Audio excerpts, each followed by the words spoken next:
mesmo em meio à disciplina, em meio à correção, em meio à admoestação. Mas a graça que domina os nossos relacionamentos, a graça que nos dá condições de olhar adiante e prosseguir. Quantos irmãos estão em dia com a sua leitura, tanto do livro quanto do material de apoio? Levante uma das mãos, por favor. Que bom ver algumas mãos levantadas. Nem todas como eu gostaria, como eu esperava, como eu queria, mas já é um começo. Essa semana eu caminhei sobre a história de Elias. Elias estava fugindo, depois de ter realizado um grande momento na história do povo. Ele destruiu, envergonhou e matou os adoradores de Baal. E quando isso aconteceu, o rei Acabe e Jezabel ficaram furiosos e decidiram então perseguir e matar Elias. Elias então fugiu de medo, fugiu assustado, fugiu cansado. E quando ele se esconde no Monte Horebe, Deus vai ao encontro dele e diz: o que você está fazendo aqui? E ele então abre e rasga o coração e diz: Senhor, estou cansado de pregar e as pessoas não entenderem, cansado de falar da tua palavra e as pessoas não me aceitarem, estou cansado de falar a verdade e as pessoas não admitirem, cansado de anunciar o pecado e as pessoas não se converterem, cansado de falar e não ver mudanças. Eu quero desistir de tudo. Eu quero tirar a minha vida, mate-me agora, pois não vale a pena. É quando então Deus diz a Elias: quem diz quando vai acabar sou eu. Essa caverna, desce, unge Jeú, rei de Israel, unge Azael, rei de Judá, e toma Eliseu nas tuas mãos e prepara-o para ser o seu sucessor. E vai e encontra os 7.000 que também não se dobraram e não beijaram o ídolo Baal. No primeiro momento, Elias parecia que estava sozinho, e por isso ele pensa em desistir. Mas Deus faz com que ele perceba e veja que ele nunca esteve sozinho. Havia ainda 7.000. Para nós, 7.000 pode ser um número muito grande, mas imagina no meio de um povo de milhares e milhares e milhares, de centenas de milhares de pessoas. Evidentemente eram pessoas que talvez não tivessem se apresentado, pessoas que não tivessem se manifestado, pessoas que não tivessem dito: eu estou aqui com você, vamos juntos, não tenha medo, vamos prosseguir. Mas Deus abre os olhos de Elias para que ele veja outros como ele, que estavam buscando algo diferente. Outros como ele, que não estavam brincando de religião. Outros como ele, que estavam desejosos de uma vida séria com Deus. Outros que, como ele, que estavam dispostos a viver tudo o que Deus tinha para o seu povo. Então Eliseu volta, cumpre o ministério, cumpre as suas ordens, as ordens recebidas de Deus, e a obra prossegue. Hoje, o que somos, de alguma maneira, foi porque um dia Deus levantou Elias no meio do povo, como tantos outros, ao longo de toda a história, homens e mulheres que não se dobraram e não se dobram a Baal. Deus nunca esteve preocupado com grandes números.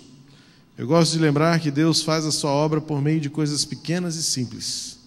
2 ou 3 reunidos em meu nome, ali eu estarei. E isto basta. A gente gosta, a gente precisa da multidão. Deus não. Deus precisa de 2 ou 3 que comecem a orar, para que as coisas comecem a acontecer. Deus precisa de 2 ou 3 que busquem a Deus seriamente. Deus precisa de apenas 2 ou 3 que comecem a querer mudança, para que Deus a realize por meio da sua palavra. Abra sua Bíblia em 1 Coríntios capítulo 12, versos 1 a 7. 1 Coríntios capítulo 12, versos 1 a 7. Eu quero mais uma vez compartilhar com você aquilo que a Bíblia nos ensina acerca do homem espiritual. Nós falamos muito de espiritualidade, vivemos muito busca pela espiritualidade, mas nem sempre estamos no caminho certo. Ou pelo menos não estamos sempre na velocidade certa. Ou mais ainda, nem sempre temos o alvo certo a ser perseguido para que sejamos conhecidos como homens e mulheres espirituais. Diz assim em 1 Coríntios capítulo 12, versos 1 a 7. A respeito dos dons espirituais, não quero, irmãos, que sejais ignorantes. Sabeis que ainda quando gentios, éreis induzidos e levados para os ídolos mudos. Portanto, vos declaro que ninguém, falando pelo Espírito de Deus, pode dizer, maldito seja Jesus. E ninguém pode dizer, Jesus é Senhor, a não ser pelo Espírito Santo. Há diversidade de dons, mas o Espírito é o mesmo. Há diversidade de ministérios, mas o Senhor é o mesmo. E há diversidade de realizações, mas é o mesmo Deus quem realiza tudo em todos. Mas a manifestação do Espírito é dada a cada um para benefício de todos, ou benefício comum. Note que o apóstolo Paulo introduz esse trecho, este capítulo, com a expressão a respeito dos dons espirituais. Evidentemente, Paulo, nesta carta, está respondendo a alguma carta que ele tenha recebido dos coríntios. Fica claro em toda esta carta, em alguns momentos que Paulo usa determinadas expressões, que ele estava fazendo desta carta uma orientação, uma resposta a necessidades específicas da igreja em Corinto. Alguns acreditam que além dessas duas cartas tenha existido uma terceira carta de Paulo aos coríntios que se perdeu ao longo da história. Não a temos, não conhecemos o seu teor, mas tanto pela primeira quanto pela segunda, algumas evidências nos levam a crer que Paulo teria mantido outras correspondências com esta igreja. Mas vale o princípio estabelecido no final de João, capítulo 21, quando o evangelista João diz que muitas outras coisas foram escritas e faladas e realizadas por Jesus, e acerca daquilo que ele fez. E aí João diz assim no finalzinho do evangelho de João, estas, porém, foram escritas para que todo mundo creia que Jesus foi enviado por Deus para salvar o mundo. Significa dizer, então, que para nós é suficiente. Não somos aqui caçadores de mitos e pesquisadores de arcas perdidas. Para nós basta a Bíblia escrita, a palavra revelada é suficiente para admoestar, para redarguir, para corrigir e repreender. Então nós não precisamos da terceira carta de Paulo para entender o que ele estava querendo ensinar aos coríntios. Mas a introdução que ele faz aqui, de alguma maneira, reflete e revela o fato de que os coríntios estavam interessados em melhores explicações, em maiores ensinos sobre este e outros temas que ele utiliza na sua primeira carta registrada aos coríntios. A respeito dos dons espirituais, ou seja, diante do que vocês me perguntaram, trazendo a vocês explicações sobre isto, quero que vocês primeiramente saibam que isso não pode ser um tema ignorado, não pode ser um assunto esquecido, não pode ser um assunto abandonado. E é bem da verdade, a igreja do século XX abandonou este tema. Especialmente no final do século XX, com o crescimento da doutrina pentecostal e mais ainda neopentecostal, nós adotamos uma postura, e eu me assumo e me incluo neste grupo, porque sou da década de 70, justamente quando nós, batistas brasileiros, enfrentamos uma triste divisão doutrinária, que maculou a nossa história, que manchou a nossa herança, e de onde saiu então, dissidente, um grupo inteiro, centenas de igrejas, milhares de pessoas, por uma questão de divergência de compreensão, de mudança de costume, de alteração de hábitos, para formar uma outra convenção batista. De lá para cá, até recentemente, quando então houve um processo de reconciliação e reaproximação entre as duas lideranças, No final, no início do século 21, por volta do ano de 2000 a 2002, não lembro bem precisar qual foi o ano, as duas lideranças das duas convenções trataram de se reaproximar, de reconhecer seus erros e de manifestar pública e documentalmente um pedido de perdão pelos exageros da época, especialmente no que se tratava da doutrina do Espírito Santo. Quando um dos famosos 13, do grupo dos 13, que não era da Copa União, mas no final da década de 60, 13 líderes batistas foram reunidos, teólogos, autoridades acadêmicas do nosso contexto, e um deles era meu tio-avô, Dr. Reinaldo Purim. Estudaram, debruçaram-se sobre o tema e emitiram seus pareceres com relação à doutrina do Espírito Santo, para reposicionar, para reenquadrar nossas igrejas na compreensão bíblica da doutrina do Espírito Santo. Mas o racha foi inevitável. Aqueles que viveram esta época, eu não era ainda nascido quando, no auge de toda a situação, mas lembro de papai, mamãe, vovô, compartilhando da dureza, da tristeza, de como foi ruim, e todo o processo divisório é sempre tão doloroso. Eu lembro-me que na minha infância e adolescência, ainda falar sobre o Espírito Santo trazia uma conotação de pentecostalismo. Havia como que, talvez fruto do processo conjuntural, talvez o próprio estado em que o Brasil vivia, de ditadura, de autoritarismo, de suspeição de todos e de tudo, todos eram suspeitos, todos estavam sob investigação.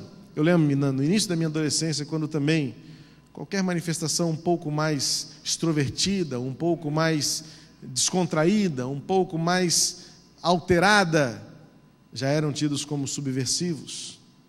E eu me lembro quantos na minha igreja de infância e adolescência foram desligados do hall de membros apenas porque gostavam de algum outro estilo de culto ou alguma outra maneira de manifestação litúrgica.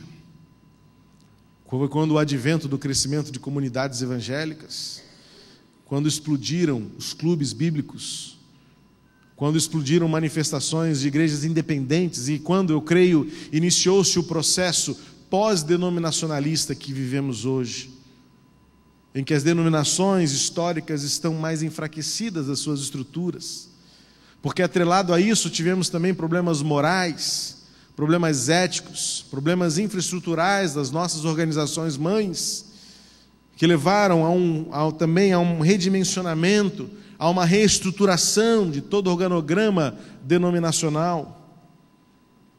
Mas como eu lembro-me que uma vez a nossa convenção propôs, em um dos trimestres, por meio da sua JUERP, então ainda Junta de Educação e Religiosa e Publicações, um trimestre inteiro de estudos sobre a pessoa do Espírito Santo.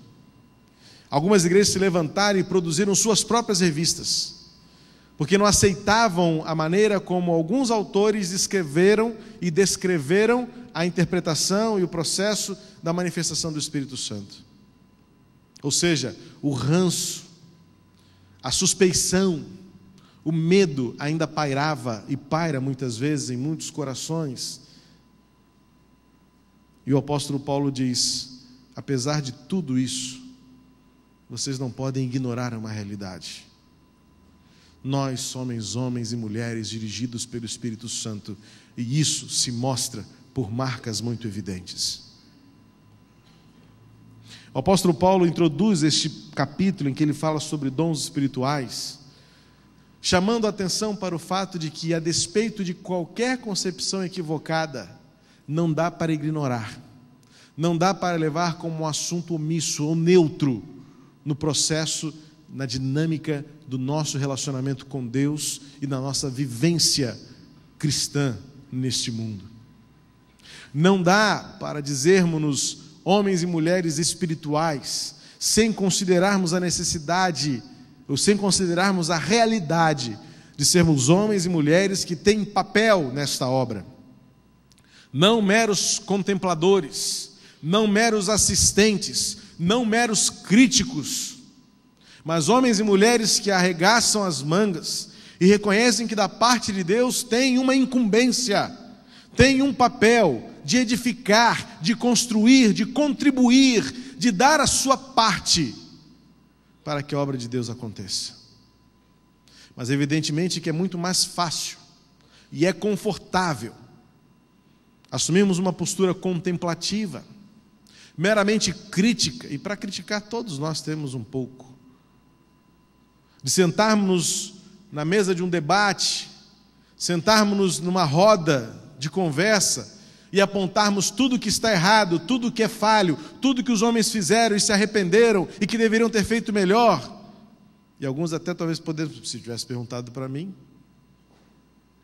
eu saberia, porque muitos sabemos o que é melhor para a igreja, mas nem todos estamos dispostos a arregaçar as mangas e dizer: eu estou pronto para ajudar, para fazer o que é preciso. Como homem e mulher espiritual, eu quero dar a minha contribuição, fazer a minha parte, o meu envolvimento, o meu compromisso. Mas é muito mais fácil sempre para nós termos uma postura contemplativa, religiosa, e virmos à igreja ou participarmos de um culto para cantar, para ouvir, e depois para dizermos com todas as letras, sabendo o que está certo e o que está errado, o que é bom, o que é ruim, o que é correto e o que é certo e errado, o que é de Deus e o que não é de Deus. Eu tenho como princípio muito zelo e muito cuidado para avaliar aquilo que é ou não de Deus, se não for pautado exclusivamente na sua palavra. Nunca nos meus gostos, nunca nas minhas preferências.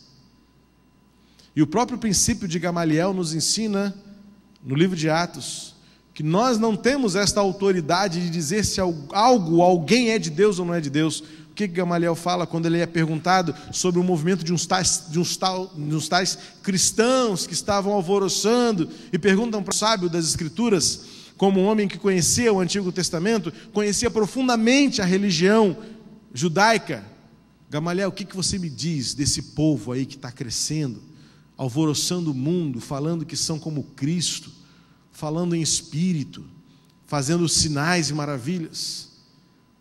O que Gamaliel diz? Olha, eu não vou dizer se eles são de Deus ou não. Vamos esperar. Se forem de Deus, eles vão prevalecer. Se não for de Deus, é como o vento, que acaba rapidamente. Mas nós temos a tendência de não seguir este princípio. Temos a tendência de avaliarmos as situações, as circunstâncias, as ideias, pelo nosso conceito, próprio conceito e muitas vezes preconceito. E nós temos a ousadia, que nem eu tenho, de dizer: isso é de Deus, isso não é de Deus. Quando muitas vezes não temos a coragem de dizer que não é de Deus o ódio, a amargura, a inveja, a mentira, a fofoca, a maledicência, a insubordinação. Não temos a coragem que é de Deus o amor, o perdão, a unidade, a comunhão, o olho no olho, o relacionamento franco. É de Deus o serviço cristão, o atendimento à necessidade dos irmãos, a unidade no Espírito. Temos tanta prontidão em dizer o que é de Deus e o que não é de Deus a partir dos nossos gostos. E normalmente nós sabemos muito bem a doutrina que é de Deus e a doutrina que não é de Deus, quando muitas vezes nós podemos ser tão práticos e dizer: olha, a minha atitude não é de Deus, a minha amargura não é de Deus, a minha raiva não é de Deus, a minha mentira não é de Deus, a minha falta de ética não é de Deus.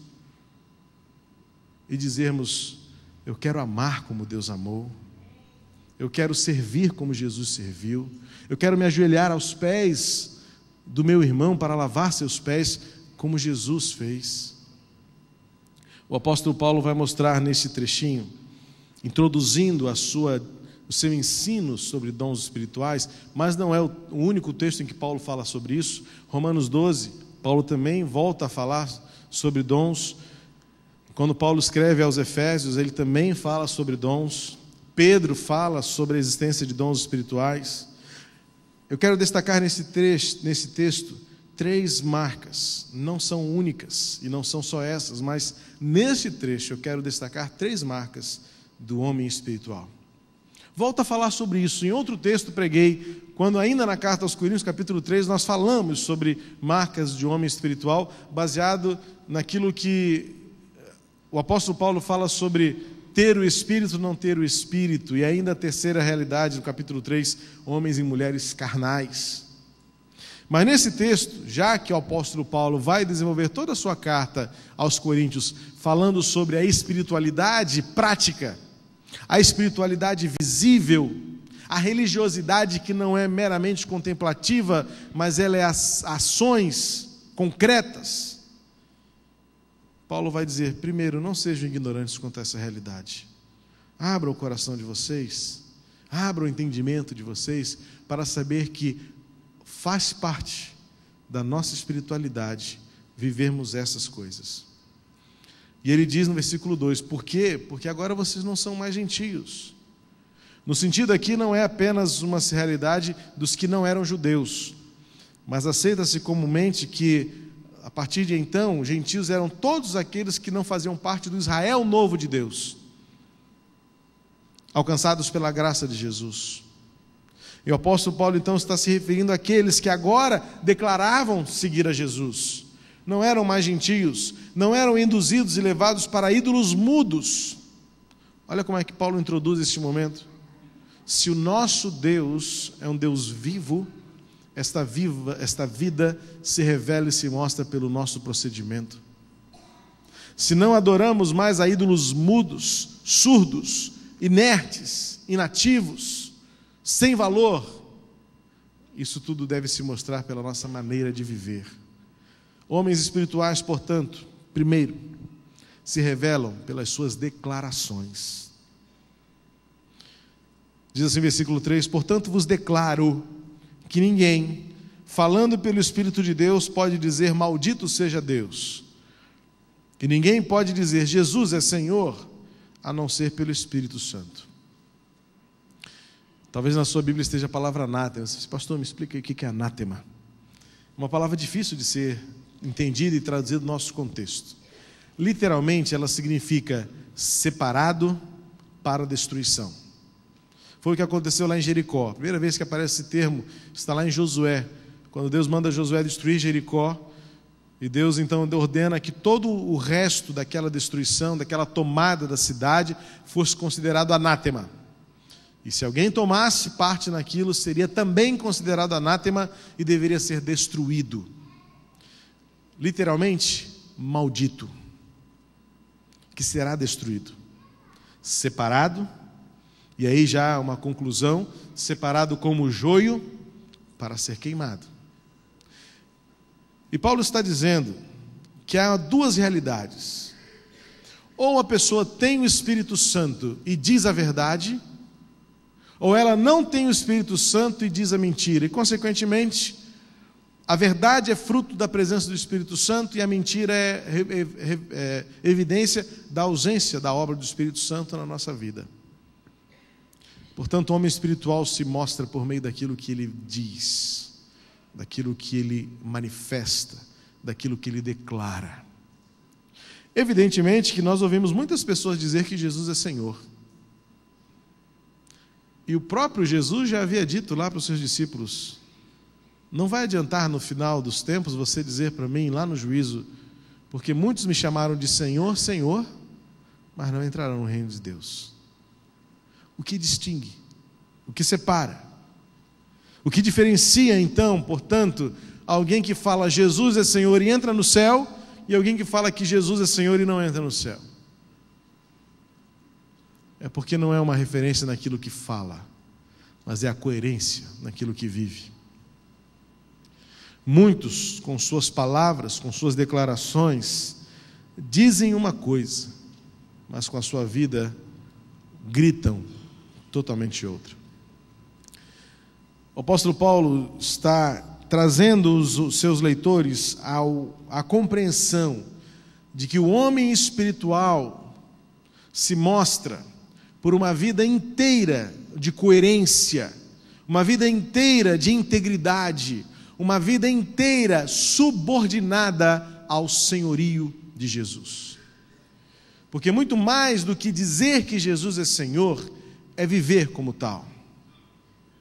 E ter a Jesus como Senhor é tê-lo como dono, é tê-lo como juiz, é tê-lo como soberano, é tê-lo como aquele que governa e determina o que se faz e o que se não faz, aquele que estabelece os limites entre o certo e errado, e não meramente pela sua consciência, isso não tem nada a ver, isso foi no outro tempo.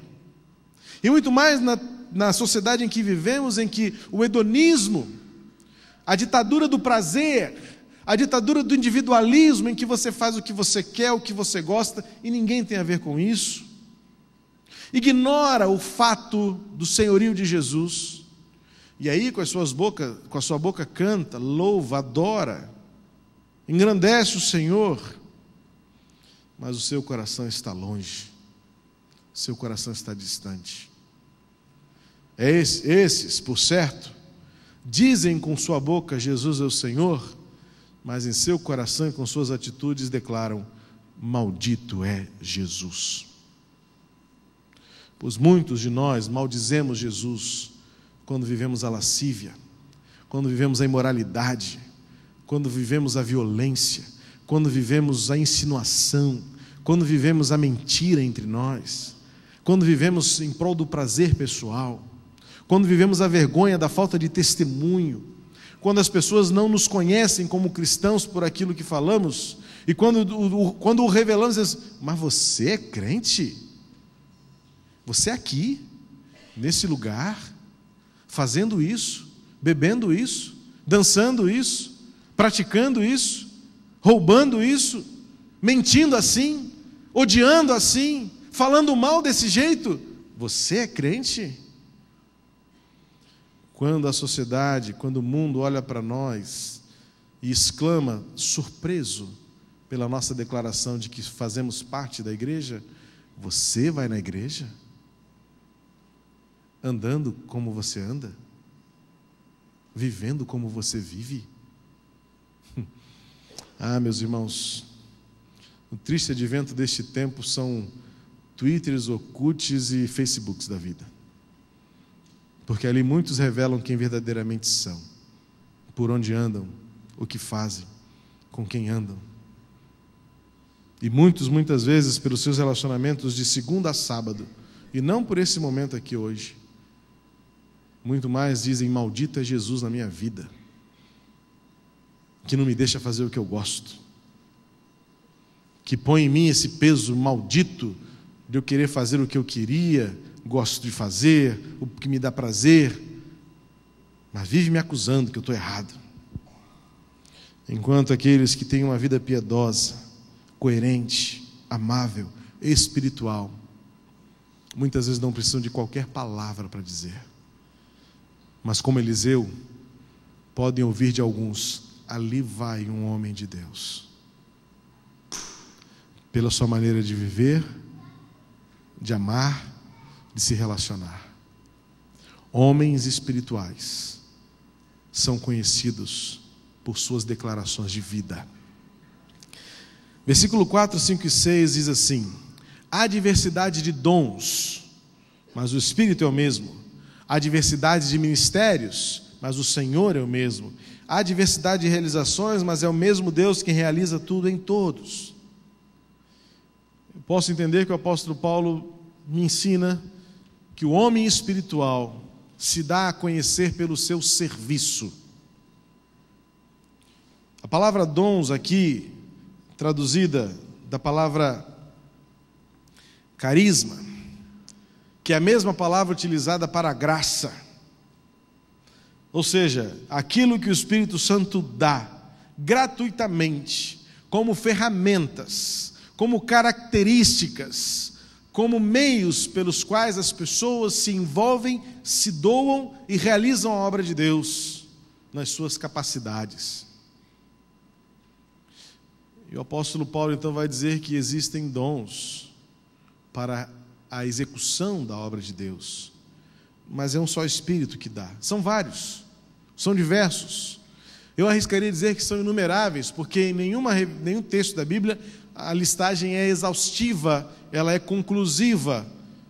A lista que Paulo trata aqui é uma, a lista que ele já revela em Romanos 12 é outra. A lista que ele fala em Efésios, e depois o apóstolo Pedro também vai escrever na sua primeira carta algo mais sobre dons, Amados, desligue o seu celular, por favor, não é hora disso. Ou deixe na função vibrar. Se você entender a listagem do Evangelho, você vai perceber que não existe uma limitação, não existe um formato, mas o fato é que nós não podemos ignorar a realidade de que nós temos da parte de Deus algo a fazer, uma obra a realizar, uma parte a tomar na obra que Deus está fazendo por meio da sua igreja neste mundo.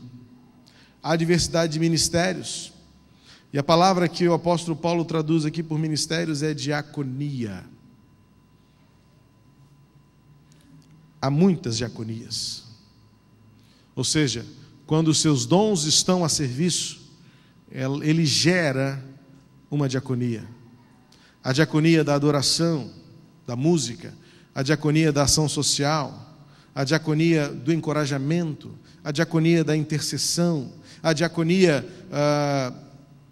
da liderança, a diaconia do ensino, a diaconia do cuidado pastoral, a diaconia da palavra, da profecia, a diaconia do conhecimento, a diaconia da língua que você nunca aprendeu, mas Deus lhe capacita a falar nela e entender nela, para que o amor do Senhor seja conhecido.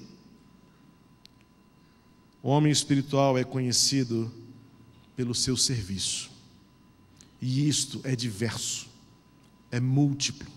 Como diz o apóstolo Pedro, Deus manifestou a sua multiforme graça, ou seja, de uma maneira criativa, não dentro de um quadrado, de um formato estabelecido por homens, não por meras ferramentas humanas, não por modelos, mas acima de tudo pela palavra, homens e mulheres espirituais, colocando-se a serviço do Senhor, à disposição do reino, para tornar Deus conhecido na sua grandeza.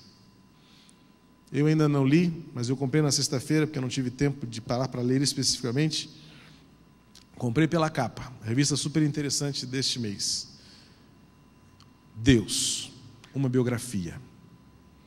E só li na capa, li a primeira página da reportagem, mas em tese, os autores da matéria vão dizer: quem é esse Deus, tido como todo-poderoso, antes da Bíblia Sagrada? E eles afirmam, antes da Bíblia, Deus era só mais um Deus, em meio a tantos deuses. A Bíblia trouxe uma compreensão de um Deus todo-poderoso, de um Deus soberano, de um Deus amoroso, mas nem sempre foi assim. E é isto que vai desenvolvendo no coração das pessoas a dúvida, a incerteza. Como as pessoas crerão se não virem em nós a coerência daquilo que cremos? Se não virem em nós este Deus vivo a quem pregamos, poderoso, amoroso, glorioso, se não for por meio de nós? Como já disse alguém, nós somos a única Bíblia que muitas pessoas lerão ao longo de toda a sua vida. O homem espiritual é conhecido pelo seu envolvimento na causa. Há diversas realizações, mas é o mesmo Deus quem realiza tudo em todos. Você consegue perceber que o apóstolo Paulo está falando sobre duas realidades? Uma realidade multiplicada, uma realidade diversificada, uma realidade diferenciada, mas ela não é opositora, ela não é contraditória, pois o que faz dela, o que faz ela acontecer, é algo que é único, de uma natureza unitária, singular, harmoniosa. O Deus triuno, Deus Pai, Deus Filho e Deus Espírito Santo. É como se o apóstolo Paulo estivesse aqui correlacionando duas colunas, aquele exercício da escola que você faz, seus filhos fazem, especialmente no primário, em correlacionar. Muitos dons, quem dá é o Espírito Santo de Deus. Muitas diaconias, diversas maneiras de a igreja expressar ao mundo o amor de Deus, diversas formas da igreja revelar ao mundo o propósito de Deus. Por diversas maneiras, Deus pode se tornar conhecido por meio das ações que a igreja faz. Uma realidade é transitória, uma realidade é criativa, uma realidade é volátil, uma realidade é alternada, uma realidade é extremamente temporária. Outra, porém, é absoluta, é eterna, é única, é invariável. Uma realidade é negociável. Nem todas as igrejas são iguais, nem todos os membros são iguais. O apóstolo Paulo depois vai continuar referindo-se ao exemplo do corpo humano, dizer: somos diferentes, cada parte do nosso corpo desempenha o seu papel distinto, mas todos com um propósito único: manter o corpo vivo. E Paulo vai dizer: já pensou se o olho dissesse para a mão: eu não preciso de você? Não, somos diferentes, mas precisamos uns dos outros. Uma realidade é negociável, uma realidade é criativa, a outra realidade é inegociável, é a base da nossa fé. O Deus único, soberano, Senhor, Santo. Disso nós não abriremos mão, da salvação pela graça, da palavra de Deus a cada coração, da autoridade das Escrituras, da liberdade do Espírito Santo em agir e realizar milagres em nosso meio. Disso nós não abrimos mão, mas conjunturalmente, contextualmente, já que dons são diversos, ministérios são diversos, realizações são diversas, nós não podemos querer enquadrar tudo e todos no mesmo molde e dizer: é assim. Naquele grupo Deus não está, aqui Deus está. Aqui Deus não está. Ah, naquele grupo é tão bom, aquele pessoal lá se a nossa igreja fosse igual.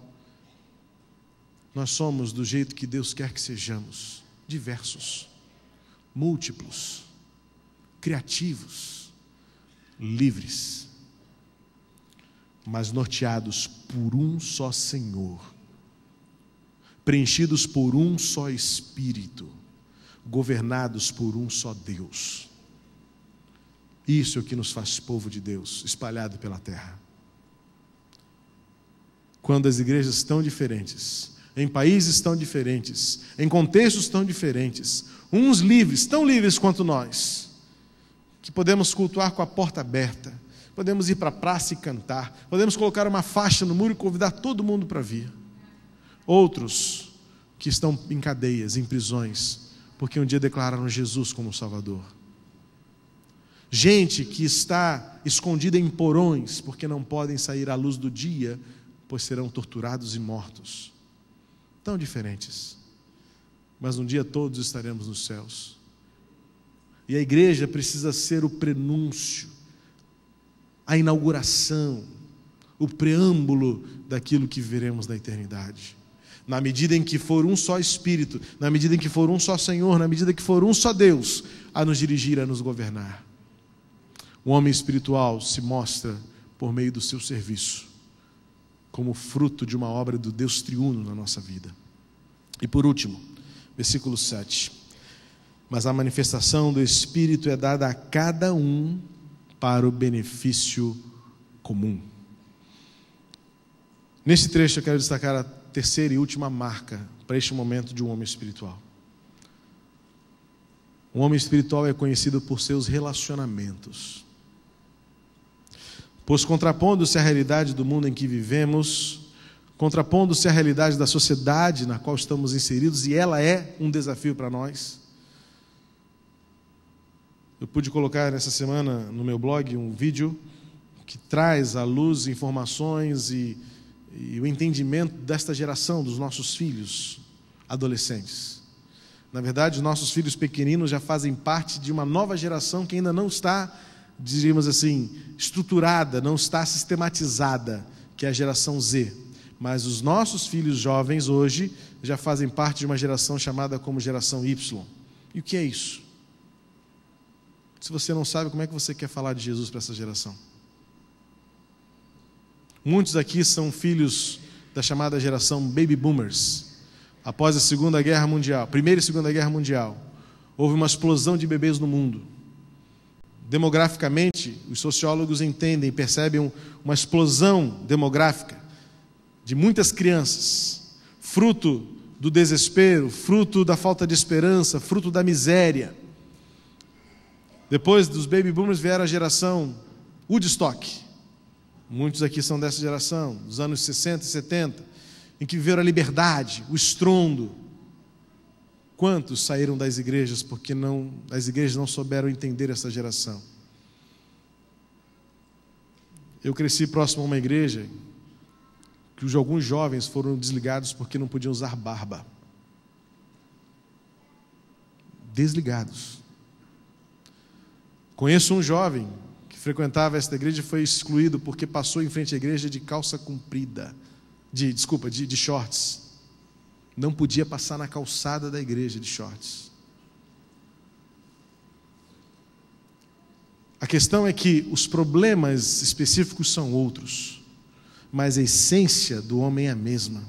Nós não sabemos lidar, nós não sabemos nos relacionar, nós não aprendemos ainda a crescer no amor fraternal, em disciplinarmos-nos mutuamente, evidentemente em corrigir os avanços, os erros, os exageros, as transgressões dos limites. Claro, nós temos que corrigir, temos que admoestar, temos que trazer todos para o foco da verdade, mas porque nós não sabemos o que é bem comum, nós não sabemos o que é proveito comum, nós estamos todos voltados para os nossos próprios e pessoais interesses. Um homem espiritual aprende a viver em função do outro, aprende a sacrificar por amor ao outro, aprende a tolerar a diferença um do outro, porque os seus olhos estão firmados na eternidade.